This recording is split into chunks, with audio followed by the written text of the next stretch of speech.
Hello everyone and welcome to the Hidden Lives of Writers. My name's Fiona Snyckers and I'm joined by Gail Schimmel. Hi Gail. Hello everyone. Gail, you told me something interesting just before we started recording. You said you had had a fantastic writing week, so I want to hear all about it. And Fiona, you know, it's been a long time since I've kind of had that energy and that feeling of things are going well.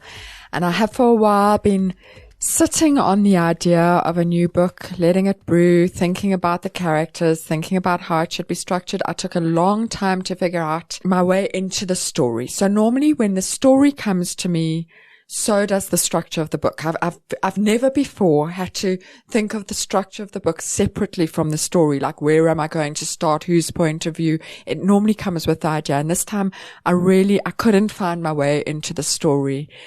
And then on Monday, I was like, damn it, if you don't start writing this book, you're going to develop such a bad fear of it that you're never going to start. And I started, and I'm like a person who's been wandering in the desert.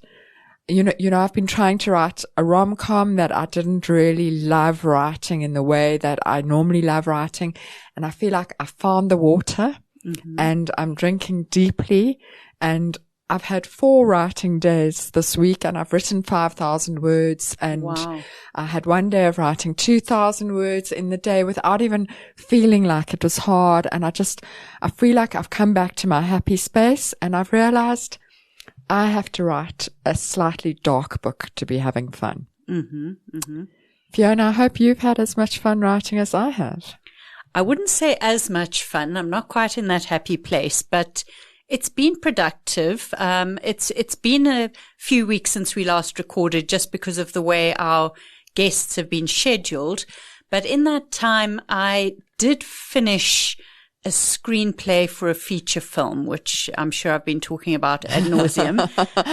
But I've finished it now. I was told to put it in a drawer for a couple of weeks and go back to it and look at it again before submitting it to anybody, which is the advice we normally give to people for their novels, and is something I never do. I normally start the revision process immediately. But because I'm such a novice at this, I thought, let me take that tried and tested advice and do it. And in the meantime, I've been reading other people's movie scripts. Okay. So I signed up for a service called the Script Lab, and it is a paid service, but you can get access to the shooting draft of almost any movie ever made, and a whole bunch of series as well.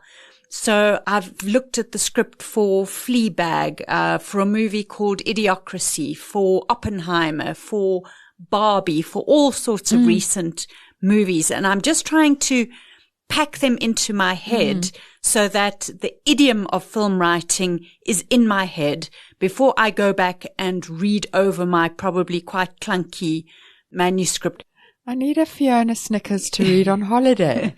When am I going to get a new Fiona Snyckers? You are soon. I have also been working on thank God. A cozy witch mystery book. So there definitely will be something for you to take on holiday with you. I'm very relieved. A deep breath there.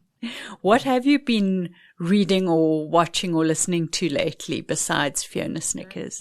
So, as you've just mentioned, we've had quite a break between the last time we spoke and now. And in that time, I've gone on holiday.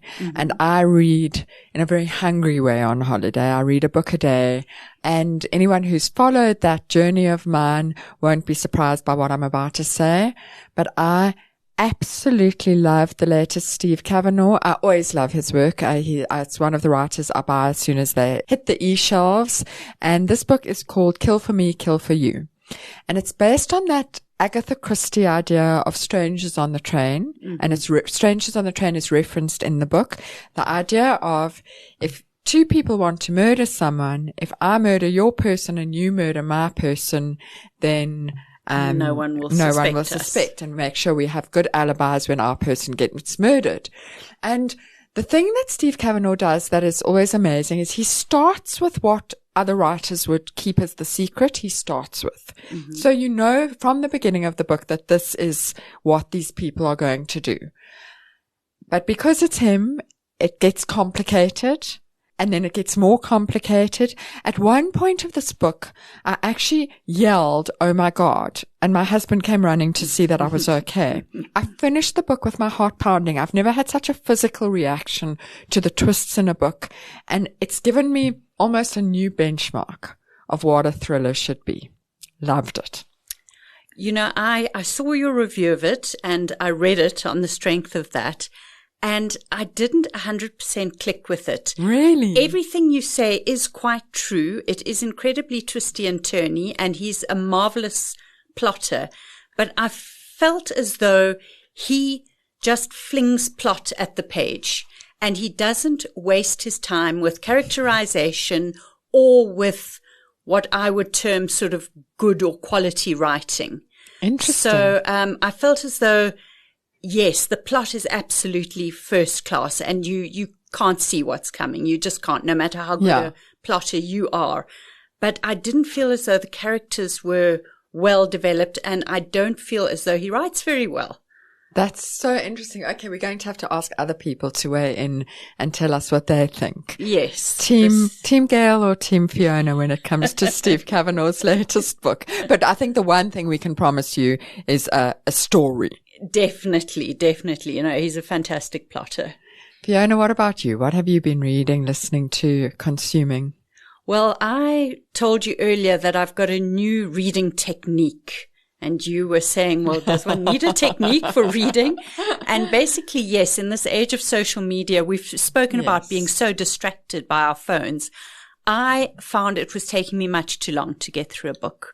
I used to get through a book every few days, and it was now a book every few weeks, which is just not acceptable.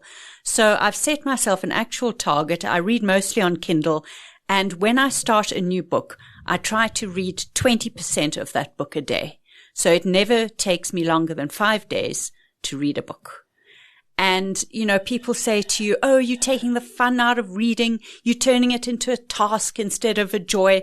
But it's brought the joy back for me. Very interesting. When I read a book slowly, I'm not enjoying it. When I read it fast, I get the full impact of it, and I actually enjoy the process. And it resonates because that's what I do on holiday. I have the time to read fast and to read in big chunks of time. And I loved the reading I did on holiday. And it wasn't that I read the greatest books on earth. I actually, to be honest, read a whole lot of crap in between nice books, but I loved reading again. So I think there's something in that. It's working for me. And a book that I read recently, according to that schedule, is The Girls of Summer by Katie Bishop, which is sort of one of the latest book club books that's around at the moment. And initially, I thought, I don't know if this is quite for me, because it had a very familiar trope in it, which is, I remember Lynn Truss identifying this trope, I think back in the 90s, and she called it the boring old husband trope, you know, where it's a long-term marriage and the wife is just bored because her husband's just too nice, you know. And for some reason, that really rubs me up the wrong way. Maybe because I do have a nice husband who's not at all boring. But I don't know why it just irritates me, that trope. The idea that girls have to be attracted to the bad boys. I mean, who are the bad boys? The ones who never see their children. I mean, is that attractive? No. I don't really know who I'm mad at, but but you're very mad. I'm very mad. Did the book get better? The book got a lot better. Yes, it really did. It turned out to be about something entirely different. It's a story about sex trafficking, human trafficking. It's a story about the stories that we tell ourselves to explain our youth. You know, we all think, yes, we were a bit dumb and naive in our youth, but we still create a narrative around what happened in our youth. And as adults, it can take a lot of unstitching to kind of get rid of that and to tell yourself a new story about what happened. And that's what the book's about. And I would actually recommend it. That sounds fascinating. It is. It's very Fiona, interesting. before we get to our guest, I think we have to explain to our listeners, because I know our guest today has just had a frightening experience of finding herself in Israel. And I think we have to point out to our listeners that as we are recording, it is the week after the war broke out in Israel over the weekend, basically. Yes. It's Friday the 13th of October as we're recording. So just to put our guest and what she says into context. Yeah, we have no idea where this is going, but as we speak, it has been the first week of this horrifying war in the Middle East. Our guest today is Mandy Wiener, who arguably needs no introduction, but Mandy is the author of Killing Kebble, The Whistleblowers, Behind the Door, Ministry of Crime, and also the co-written projects My Second Initiation, the memoir of Vusi Pikoli, and the Robert Marawa story. Mandy is the current presenter of the Midday Report on 702. Hi, Mandy, and welcome. Thank you so much for having me. Great to be with you. It is so exciting having you in the studio, Mandy. I've been waiting for this all week. Mandy, going to jump right in. How has your writing week been? Oh, terrible. It's been very hard, because of what's been happening in the world this week. I was in, Israel at the weekend when, the Hamas attacks happened. So it's just been stressful generally and having to be on air, but I have had to write some things around that.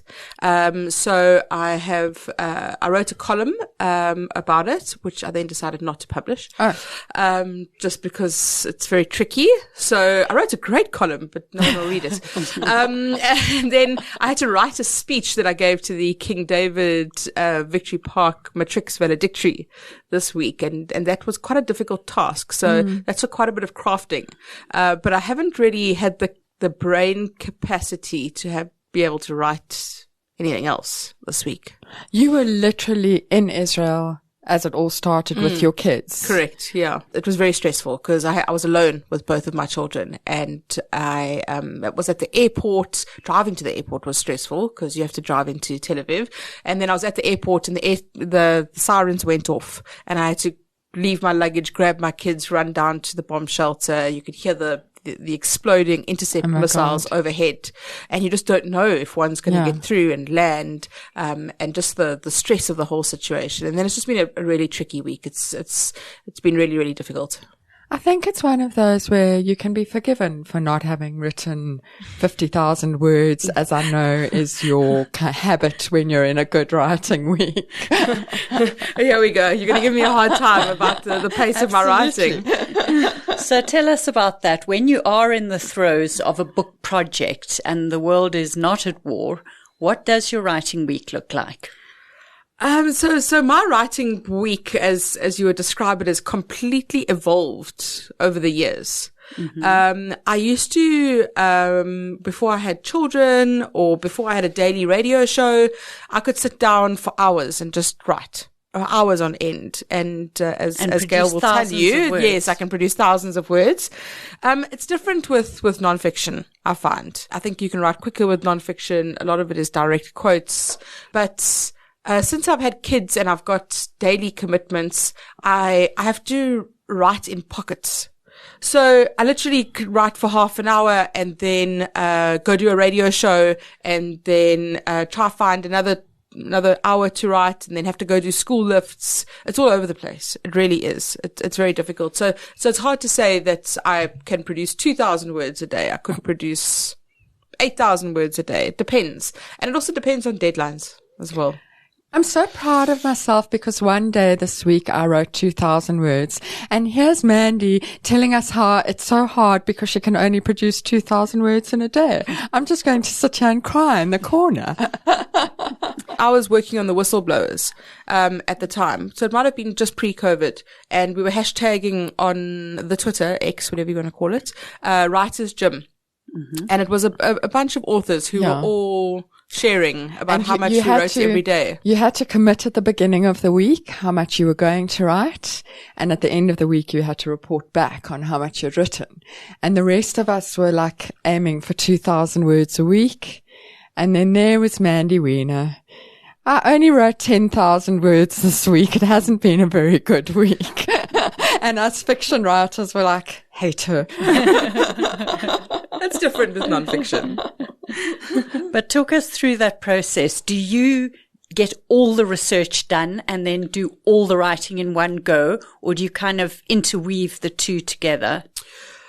So the last book I wrote was Robert Marawa's book, which was me sitting down doing lots and lots and lots of interviews with him, hours on end. Recorded, and then I don't transcribe my own interviews.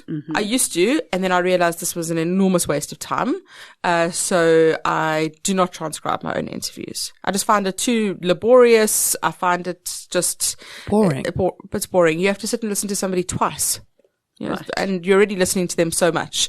So I then take the full transcript, and I'm quite methodical in how I interview someone. So I interview them with how I'm going to write in mind. Oh, interesting. And I've learned to do that, because otherwise you are all over the place, and then you are trying to find bits and pieces everywhere. I structure my interview in the way that the book is going to be written, so that I can follow that process while it makes the writing much easier. And so you've decided before you start writing what that structure looks like. Yeah, obviously it evolves, depending on what they say. And you might pull out part of an interview for a prologue or, for something else. And sometimes you'll go back and try and fill gaps if you can. But generally I find that I think beforehand, okay, how is this going to flow? Often it's chronological. Just the easiest way to do it. Other interviewers might do it differently and might say, let's talk on themes. I don't like to do that. I find it ends up being all over the place. I'd imagine how to tell a story, start at the beginning, tell the story. I'm sure there's an Alice in Wonderland quote about that, but I can't think of it right now. So when you are doing a kind of co-written project, like for Vusi Pikoli or Robert Marawa, do you as the author feel as though your primary duty is to the subject or to the reader? And how would that sort of change your approach? I do think it's a bit of both. I think it is predominantly the author, the subject, because I always believe it's their version. It's their story. Right. Which is also a bit difficult as a journalist.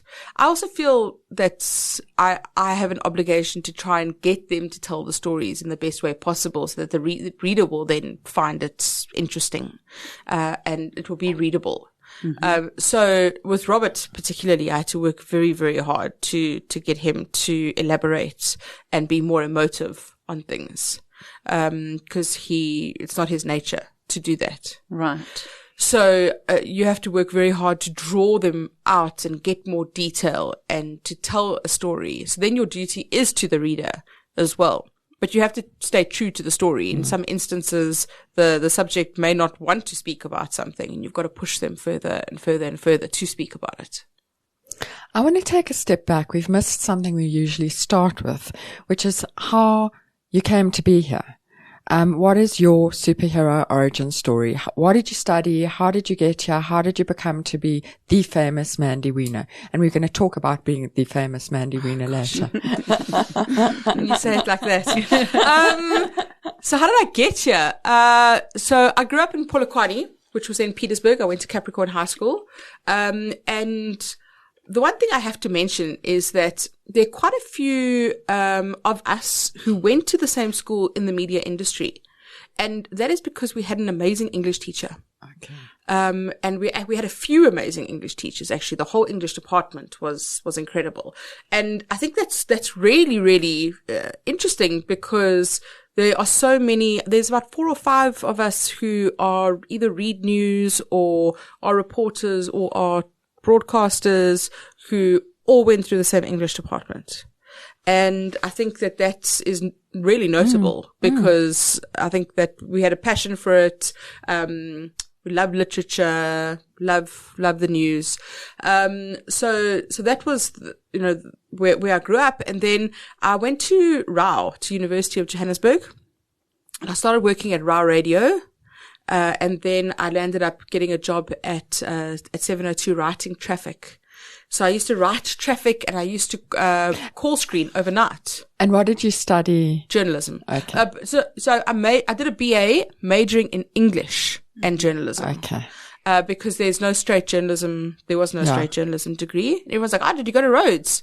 Because there are actually other journalism schools in the country. So I majored in English and journalism. And then I started working at 702. I call screened overnight. I Can you explain that to us? What is call screening? So you're the person who answers the phone when people phone into the radio station. And at 2:00 on a Saturday morning, very interesting people phone into radio stations.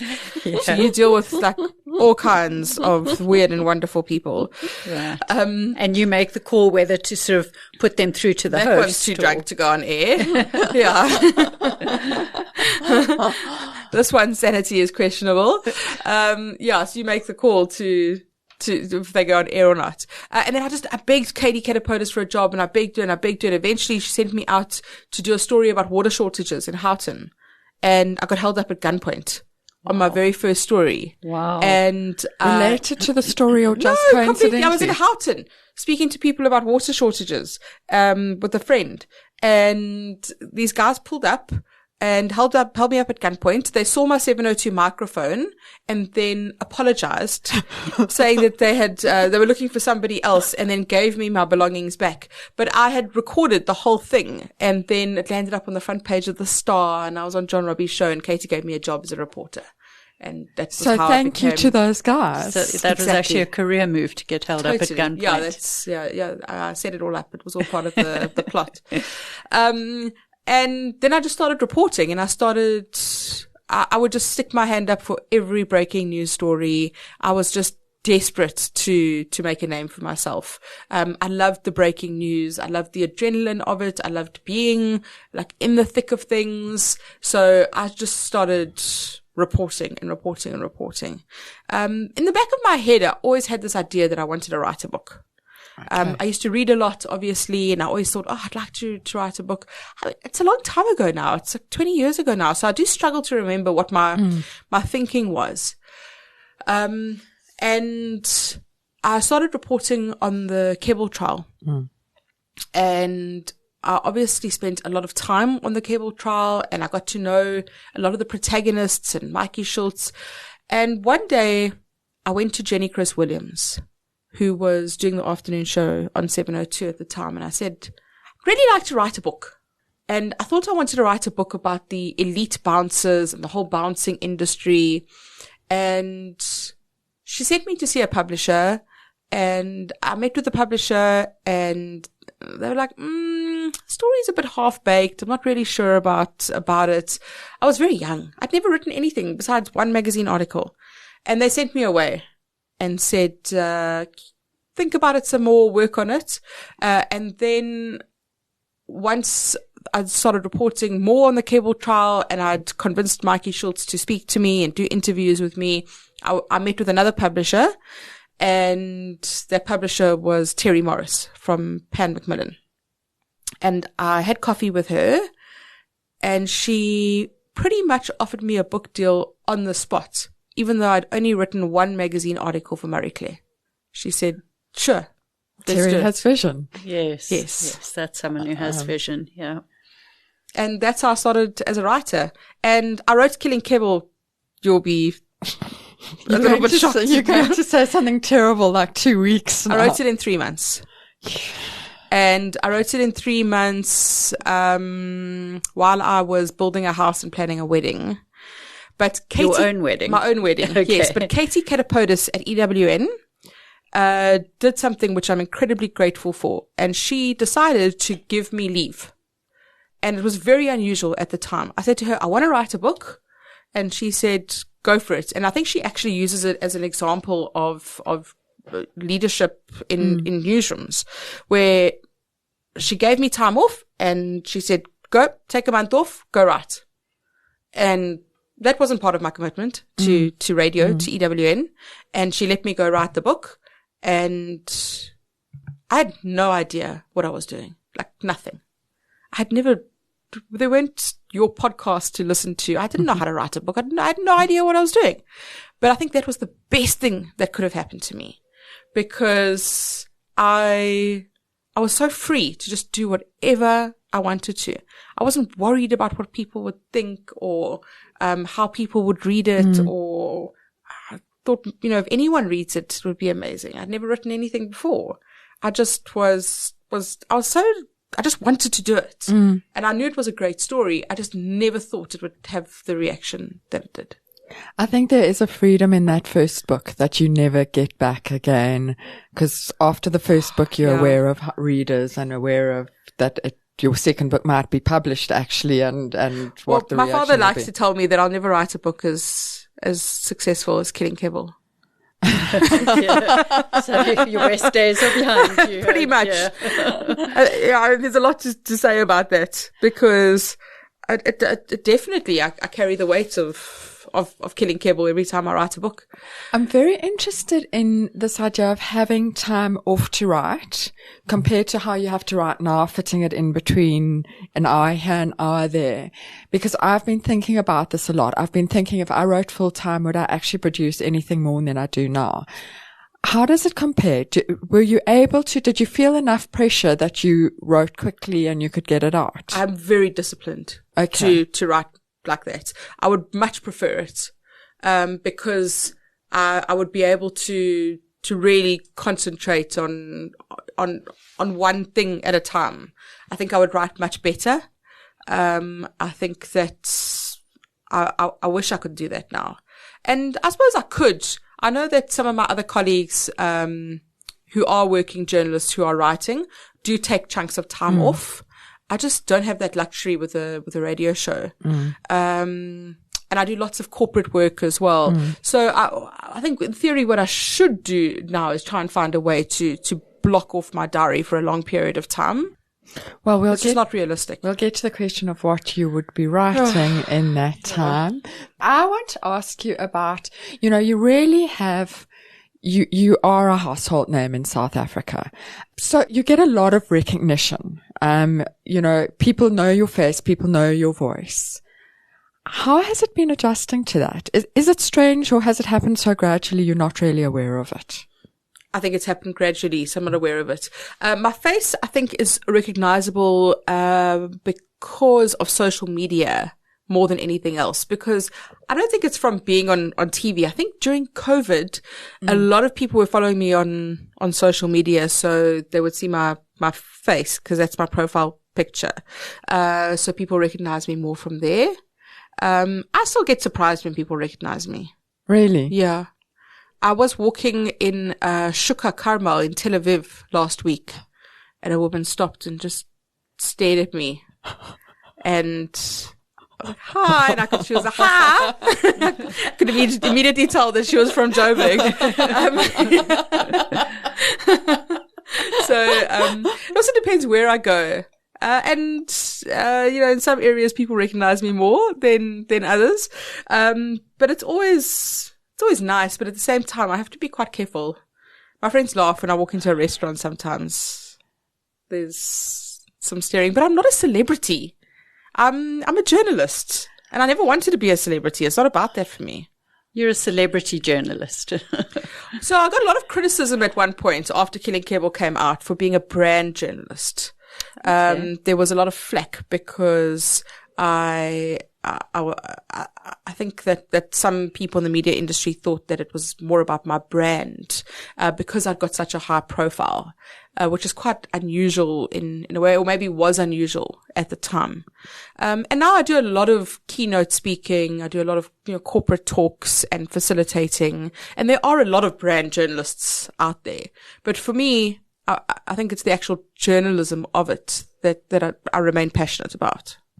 Now, that's what I wanted to talk about. In my very short-lived and half-baked journalism career many years ago, one thing I came to realize is that your contacts are absolute gold, and the relationship that you cultivate with your contacts is your gold reserve as a journalist.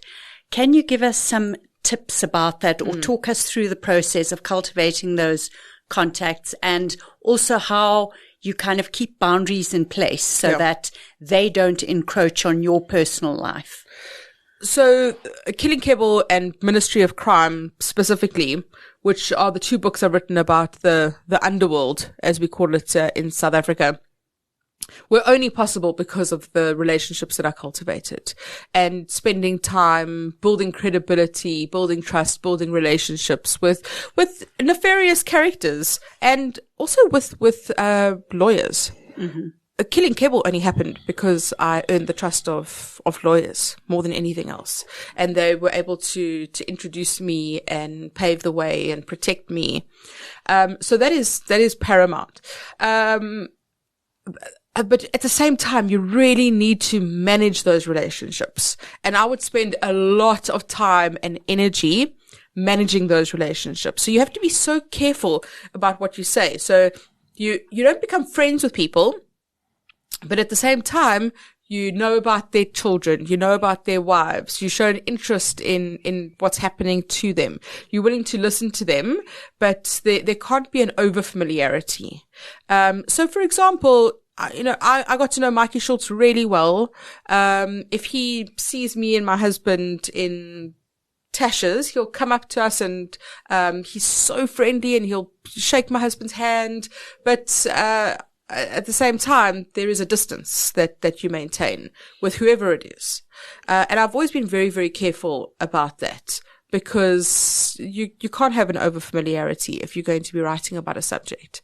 But it's really crucial that as a journalist, you build those relationships and you cultivate your sources and that you also retain integrity and credibility. Because if you betray someone and you do something to them, then people will not talk to you. All you have as a journalist is your reputation and your credibility. So that's really important in getting people to talk to you. And what also happened to me was once I built that reputation, more people come to you and you develop a reputation. So more people want to speak to you and it's compounded. So it really makes it much easier. People go, oh, why don't you speak to Mandy Wiener? Because she does this. So there is that familiarity there. And I'm sure that you've got to think long term. You can't think, okay, I'm going to blow the sauce out of the water for the sake of some kind of scoop right now. You've got to be thinking long term. No, that's not worth it. I will keep this contact alive. I will keep the trust there because of the long term payoff. Precisely. So you really have to be quite strategic about it and you have to make sure that you keep the trust of sources long term. And when you're a young journalist, it's hard to keep level headed like that because when I was young, for me, I was all about breaking stories and scoops and scooping my colleagues. I was ruthless, but I always wanted to also retain credibility. I'm a much kinder colleague now than I was then. That's for sure. Because we were so concerned about getting the story and breaking the story and getting the scoop and, making sure that people spoke to us and not to other people. But I was never malicious about it. I can tell you stories about how journalists treat each other sometimes, but largely, we try and be as collegial as possible. I mean, I think it's true of any profession that when you are building your career, you are more ruthless because you have to be. And when you're older, you've got more space to be kinder and to help people more and to and you're also more aware that maybe there is space for more than one person. Yeah. And for me, mentorship is a big thing now. Yeah. And just to be kinder, I try and help young journalists who want to write books get into the industry, and just guide them along the process. And it was very different when I was trying to break in. For me, it was about me. You've mentioned two words that I want to come back to. You spoke about the nefarious characters that you deal with and about the lawyers protecting you. How much of a sense of danger is there in the books you've written that you're going into quite dark worlds and quite dodgy people that the rest of us avoid quite deliberately, and you are throwing yourself into this world? So I think that I have to be clear on this, to the disappointment of many of your listeners and my readers, that I can't do that anymore. I can't do it. So I've built a reputation as an author and a reporter who reports on the underworld and who interviews gangsters. Can't do it anymore. Just can't do it. I've completely lost the appetite for risk that I used to have. I used to be fearless. I used to think I was bulletproof.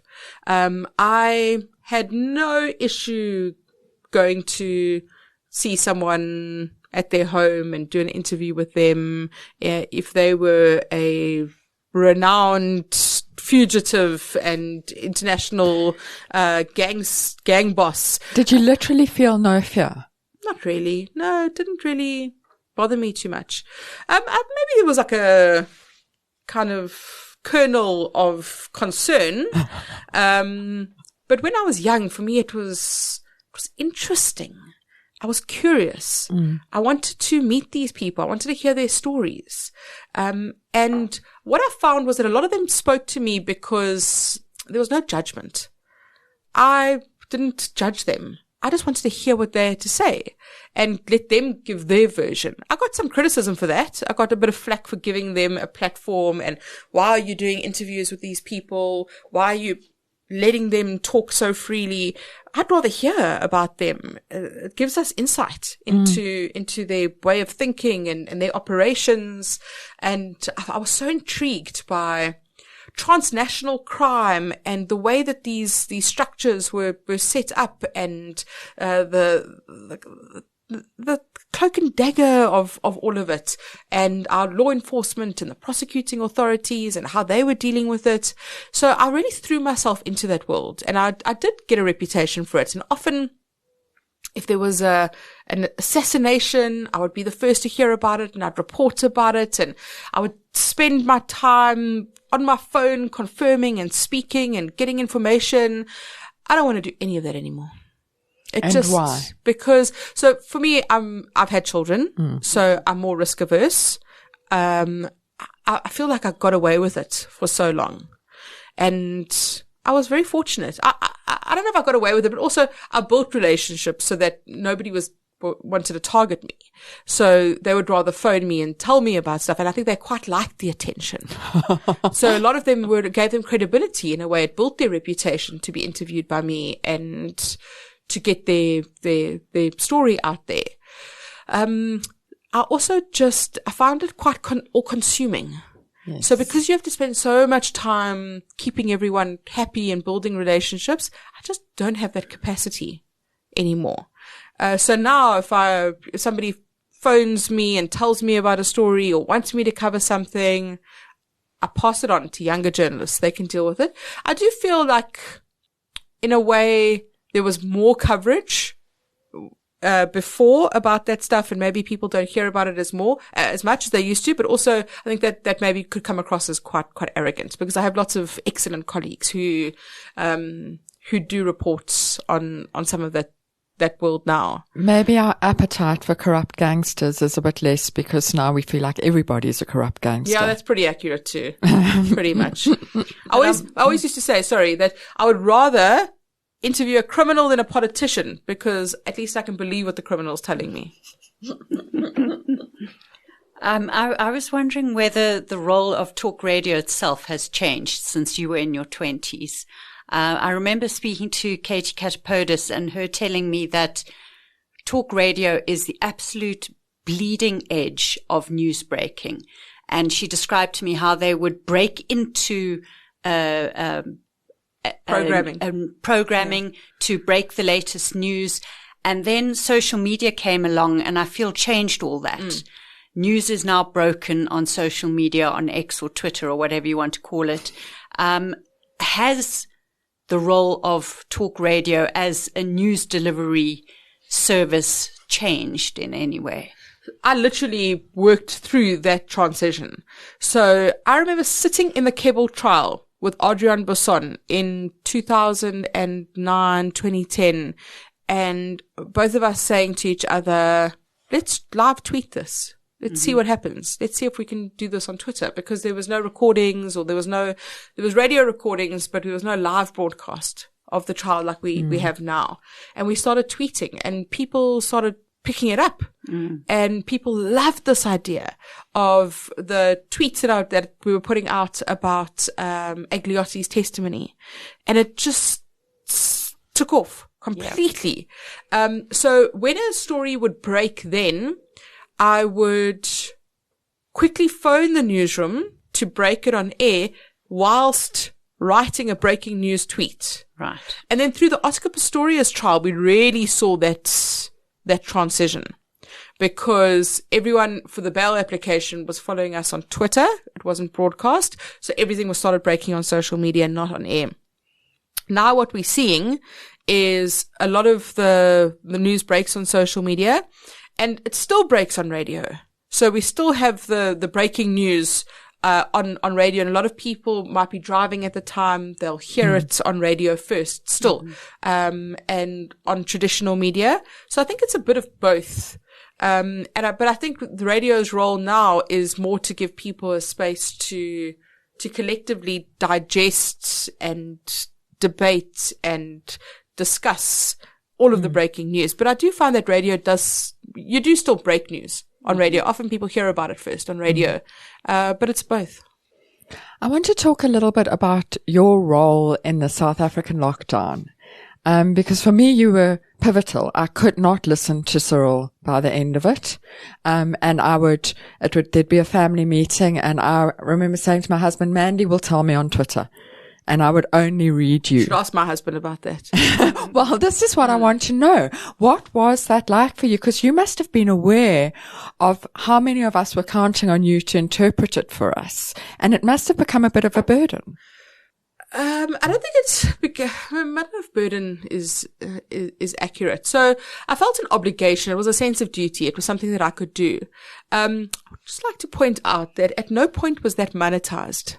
I was just wondering about that. You were just doing that. So I never made, I often thought, well, wouldn't it be amazing if I could find a way to monetize this? It was very much a brand building exercise. I think I would have paid, Mandy. I would have paid to not have to listen to the whole speech and just to get the Mandy version. Yeah. So I thought about it at the time. I was like, because I wasn't actually on radio on 702 yet when a lot of that happened. I only got a call to go work at 702 in the July of 2020. So for that first 3 or 4 months, I was just doing it because I wanted to.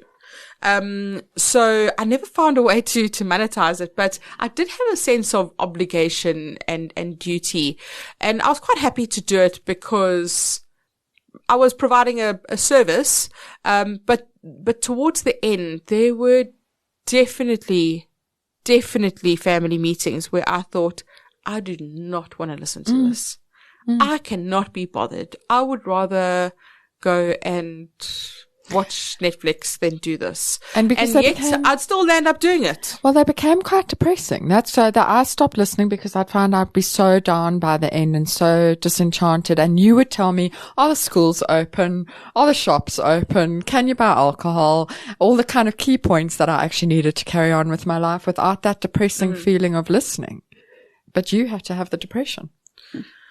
Yeah. I mean, I don't know if I get depressed by it. And people always ask me just about the news. Why don't you get so depressed? Because you have to consume this every day. Other people have got the choice to just switch off the radio and switch on a podcast or go, you can just stick your head in the ground. To the news. I don't listen to the news. It's also my choice. I've made the choice in life. It's my career. I choose to. But when I look at a week like this week, where it has been overwhelming to be in the media space. And I know that many people would choose to look away. It's hard. It's very hard. It's hard to navigate all of that and still worry about your mental health and stay sane. I wanted to ask about, particularly your take on a big hoo-ha on Twitter recently that I think was instigated by Reedy Klabi, where she spoke about what she called, or somebody called, the juniorization of newsrooms. And she was basically saying that there aren't enough seasoned experts in newsrooms all over the country, and that this has affected the quality of the news that's being produced, from the sort of sub-editing, line editing, to the actual credibility of the news itself. And she got a lot of flack for it. It generated a lot of probably much needed debate. But do you think there is any validity to that? I'm sure you see it as a very nuanced question. I did not get involved on Twitter about this. That. I deliberately chose not to, even though I was tagged. I do have strong feelings about it. I don't think Twitter is necessarily the right forum to debate this. I largely agree with Rudy in the sense that there are not many experienced, seasoned voices around anymore. Lots of journalists become spokespeople, go work for the private sector. It's very hard to stay in media. Firstly, you don't get paid that well as a journalist. And if you are enticed by a corporate salary or going to work for a government department, then it makes sense. And aren't the media corporations only too happy to get rid of the senior people that they have to pay good salaries to and just hire the sort of completely raw juniors that they can give a starting salary? They really shouldn't be, because you need expertise, you need experience, you need wisdom, especially with editorial decisions. It's hard to navigate and decide what you can publish, what you can't.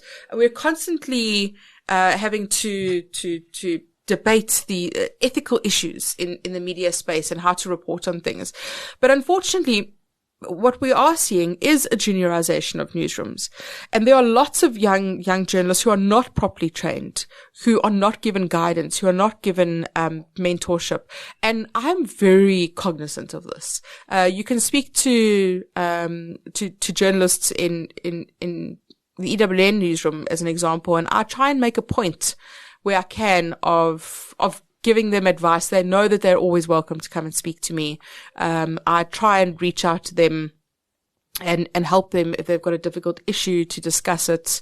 I have been involved in different newsrooms going into to help train. I should do more in terms of training and guidance and just sharing experience.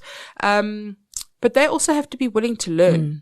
And that's the difficulty. So there's amazing examples that I can tell you about of someone like Ziyanda Ngobo, who is a political journalist at Newsroom Africa, who as a young journalist came to work with me on a podcast series and was so eager and so willing to learn, and is, I think, one of the best political journalists in the country at the moment, because she's got a curiosity and has built a reputation.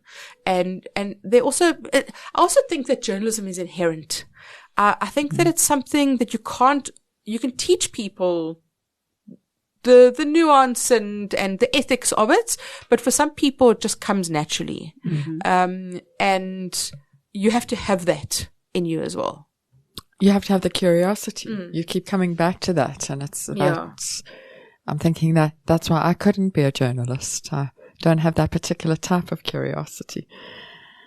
Mandy, I want to talk to you a little bit about your different books. And I want to know which is your favorite, which you had the most fun writing, and which was the hardest. I definitely found it more difficult to co-author books. Right. I've discovered this over time. You could ask Barry Bateman about this. We worked on the Oscar Pistorius story together. It was fun to work with him, but the actual process is quite difficult because he has a very different style to me, and I think I just had a baby and we were both so exhausted by that story. It was toxic and terrible and we hated doing it. So, I think that was probably the worst book that I worked. I hated working on the Oscar Pistorius trial. I hated writing the book. I can't talk about it. I won't do interviews about it now. You speak to any journalist who worked on that case and they'll feel the same way about it. So it was an important book. I do think that in many ways, Barry and I wrote the definitive book on the trial, but I hated every minute of it. It was terrible. How did you divide up the writing? He wrote chapters largely because he was in court and I was out of court. I wasn't in court because I just had a baby. So he would do a lot of the trial forensic stuff. I did more of the overarching analytical stuff and going to do interviews with people. So for one-on-one interviews with people. And then both of us touched every word of that book. So he would send me his chapters because I had experience in the past and he had never written a book. He would send me his chapter and then I would incorporate it into the manuscript. And he was amazing about that because he had never been through the writing process. He was very happy for me to take the lead on that, but he was more of a subject matter expert on it. So he had that role to play. So we wrote really well together and the process worked really well. I hated the story. And I just find it easier to write my own books. And then also working on writing Wissi Bukoli's book and Robert Marawa's book. They were both two incredible individuals. I'm not sure I would do it again to write somebody's book because I think I prefer topics, subjects, not people like that, one person. And you prefer a single authored project where that author is you? Yeah, I think so. I think I've reached that, but I had to go through it to see what it was like. And I think that's the conclusion I've reached. And which is your favorite? I have Killing Kebble. I think just because I had that freedom to write it. And I really enjoyed the process of writing it. It felt so creative. Yeah. Because I had the freedom and I didn't know what I was doing. It was a blank canvas. So I think that was my favorite book to write. I wasn't thinking about any of the technical issues or the legal issues. I was thinking about the legal issues, but I think I had the freedom. I think the most important is the Whistleblowers. I told a colleague that I wanted to write a book about whistleblowers and they said, it's very worthy subject. And I'm so pleased that I did because I do a lot of advocacy now around whistleblowing and changing legislation and increased protection and just awareness around whistleblowing. So I feel like that's the most important book that I've written. Right. I wanted to talk about the process of writing a book as opposed to writing a news story. When I was at Rhodes in journalism school in first year, I did News Writing 101. And I learned that you cram all your best stuff into the beginning of the story so that it can be cut from the bottom. The inverted pyramid. The inverted pyramid, exactly. And when one's writing a book, you don't necessarily shove all the best stuff into the first paragraph and let it tail off so that it can be cut from below. That would be an awful book. Yeah. Was that an adjustment for you? Do you see it as sort of two different kinds of writing? Yes. I do. And I used to write 40-second news reports for radio, and then I had to go from that to writing books. So there's definitely a disconnect there. What I find a lot of journalists do, because now every story is a book. Everyone writes a book about every big court case or news story. And I've always said that should happen, that there should be more books written by journalists, because we're the ones who are in the story and can tell the story best. But I find that many of them become extended news reports, and especially print journalists struggle with that making that adjustment from writing news reports to writing books. And so my style, and you'll know this from reading, is that I try and pull out. My top line is always something that would draw the reader in. So I always place them on the scene, and I try and find something with color and intrigue. So that's always my top line in my first paragraph of a chapter. Which is so interesting, because in fiction, that's exactly what you do. You start in the action. Well, I think in order to hook it's the reader. narrative nonfiction. Yeah. That's exactly what the style is. So I always do try and do that. And that's not how news reports are necessarily written. Do you have a new book-length project on the go or on the horizon for us? Can you just look at Gail's face for a second? She is such a bully. No, I do not. She would like me to write fiction, And we've been having this discussion for months Gail now. always tries to push people to write fiction. Truthfully, I would love to be able to write fiction. I'm very intimidated by it. I think it's very difficult. I don't know if I could do it, but I would love to. I've got lots of ideas. You're going to accept it, embrace it, Mandy. As I get older and as I've lost my appetite for risk, it does seem increasingly, I will eventually get my way. You must stop fighting me on this. but no, I published the Whistleblowers in 2020, and then a revised edition came out at the beginning of this year. And I am not currently working on anything. I need to find something to write about. I don't know what that is. I need to find something because I find the writing process very taxing, and I have to really feel strongly about a subject. It's much easier when you don't try to write 10,000 words a day. It makes it a lot less taxing. I hear you, Putting but it then out it takes there. so long. I also need to write shorter books. My publishers will tell you that. My books are too long. So I do need to write shorter books. Are there ideas for fiction flitting in and out of your brain? Yes. Yes, there are. And Gail has helped me a lot with that. And I think about it a lot.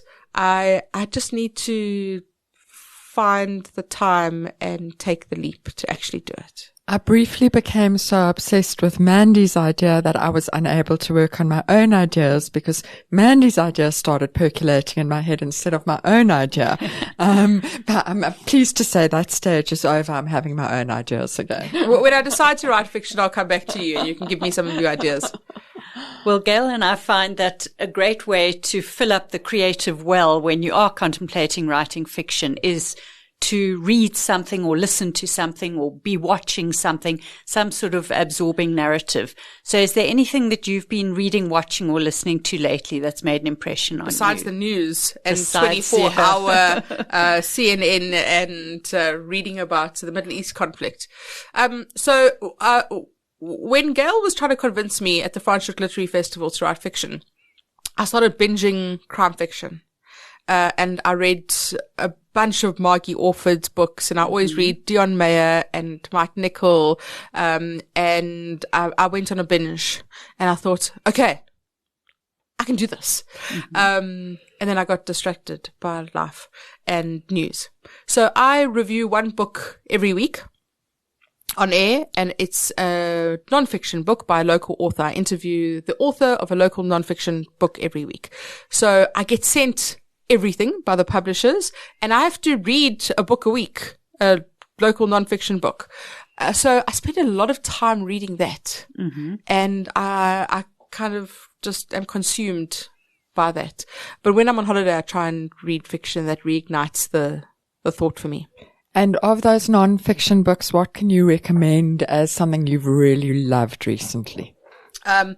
Mark Shaw has just brought out a book called Breaking the Bombers, which is about the rise of Pugad and the bombings in Cape Town in the 1990s.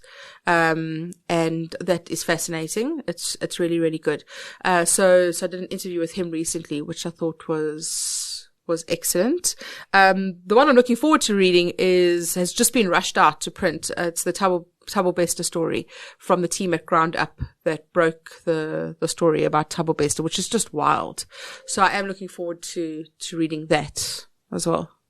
I see their accusations. I saw this yesterday, in fact, that the book has been rushed to print.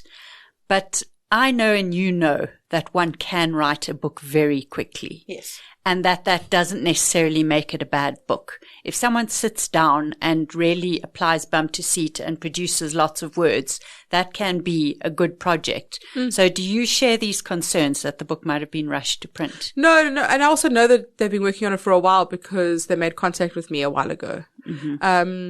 So I think that they knew a lot about it. I think rushed is relative.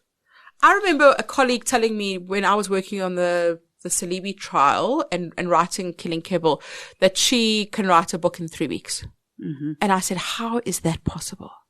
And I think for some news journalists, some news writers, it is possible. It really is. Yeah. And that doesn't mean it's a bad project. Some people just, Gail, sorry, write faster than others. Thanks for that, Mandy. Well, we are very much looking forward to your next project. We hope that it will appear soon. You're going to wait a while, I'm afraid. We hope that it will be fiction and it will be exciting. And I can't wait to get the call from you saying, okay, I'm ready. So I've always thought I want to write a fiction book based entirely on true stories that have happened in South Africa. So the whole plot is just about actual news events. Mm-hmm. Dion Meyers always said to me, if he had to write a book and the plot was the plot of my books, no one would believe him. Truth is stranger than fiction in this country.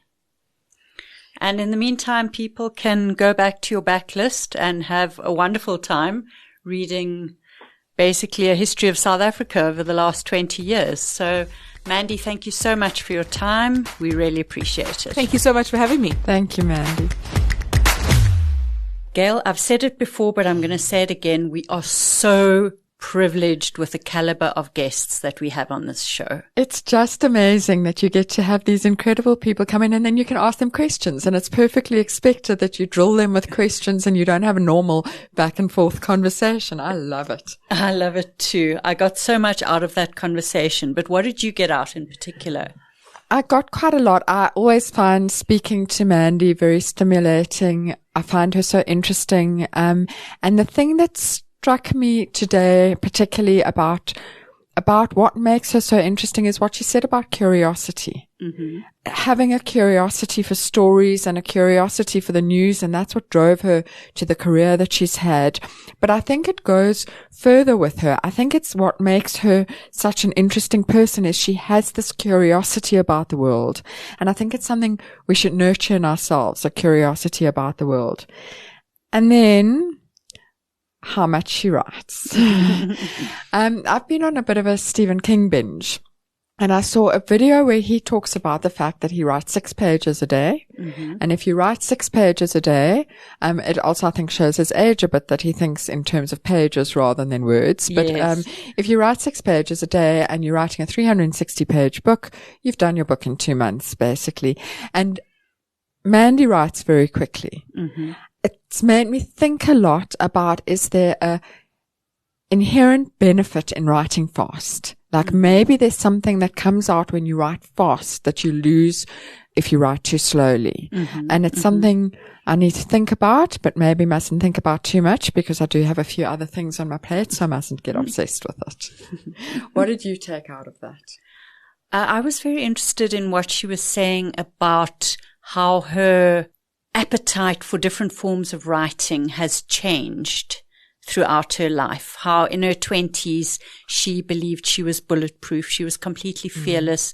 She was so driven by that curiosity that you were talking about that she would go into any situation. She would go to someone's home. She would do an interview anywhere and put herself in any kind of circumstance, no matter how risky, and how, especially since having children, she's lost her appetite for that. And she's now looking for maybe another form of writing. Obviously, in her day job, she is constantly breaking down the news and constantly writing columns and doing what she does. So writing remains a big part of her life. But for a book-length project, she's kind of thinking about what comes next. And I think it's very true that different seasons of your life bring different forms of writing and different levels of creativity. There might be a very kind of fertile time in your life and a more fallow time in your life, which can then be followed by another period of fertility. And I think that is important to not despair when you're in the fallow times. Yeah. No, I agree with that. Which brings me to my little piece of writing advice, which has to do with what I was talking about earlier, which is, do you put a book in a drawer when you finish it? And if so, for how long and what you get out of that? So the conventional wisdom is that if you just put it away for a while, it gives you the distance to come back and be much more critical of it, to sort of see it with fresh eyes and be able to spot its flaws and maybe redraft it in some way. Is it something that you do? I do it to some extent. And as you're aware, I've recently been editing a book, as anyone listening's been aware. And in that case, I had put it away for quite a long time and come back to it. And funny enough, this ties a little bit in with what I wanted to say about writing advice, because I do think on the whole, it is very true. You come back with new eyes. You come back with a fresh perspective. You can see, because you're reading it as a reader, you can see where your pacing is wrong. That's something I often struggle with, getting that pacing right. You can see where your interest dips. You see it as a reader. So on the whole, I think it's very good advice. I had a thing that happened though, that I stopped being able to see the book.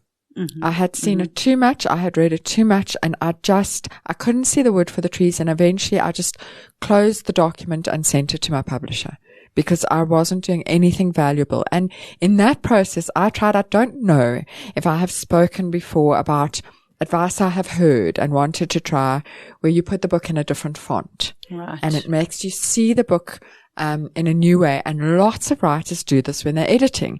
And it somehow gives them the distance. Maybe the time would otherwise give the new font, gives a distance. And I got very excited because I thought, I'll do this and I'll have the distance. Well, Fiona, I don't know what those people are on, but it made absolutely no difference to me. I put it in several different fonts and I still couldn't see the book, and I still was absolutely fed up with it. So if I've ever told you to put it in a different font to have a new vision of it, I am cancelling that advice.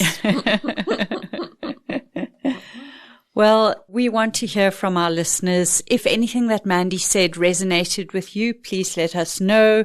Do you put a book away before revising it? And if so, has that worked for you? Have you tried the different font thing? Have you tried reading your manuscript aloud? Some people swear by that. If you have any tips for us or our listeners, please get in touch. We're on all social media across the board, and we'd love to hear from you. You've been listening to another production from Solid Gold Podcasts.